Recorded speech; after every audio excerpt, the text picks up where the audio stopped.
大家好，我是彩虹。一碗糯米，一把果干，这个懒人做法别错过，黏糯入味更好吃。锅中倒入200克糯米，淘洗干净，像煮米饭一样给它煮熟。准备一个6寸的碗，刷点油防粘，摆上几瓣红枣、枸杞、葡萄干、蜜豆，这些果干根据自己的喜好随意放一点就可以。然后放入一半煮熟的糯米饭，铺平压紧实，再放上一层蜜红豆，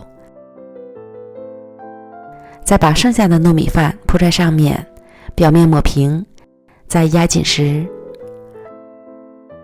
最后按个人的口味放上适量红糖，铺平。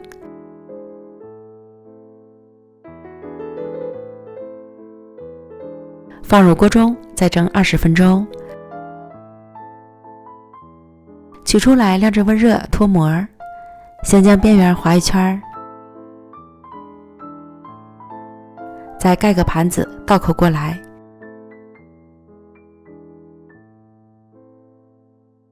很容易就脱模了，看，非常漂亮。简单好吃的红糖糯米饭，真正的懒人做法，无技巧无难度，成本不高，黏糯入味，超好吃。喜欢的朋友就赶快做起来吧。咱们明天见，拜拜。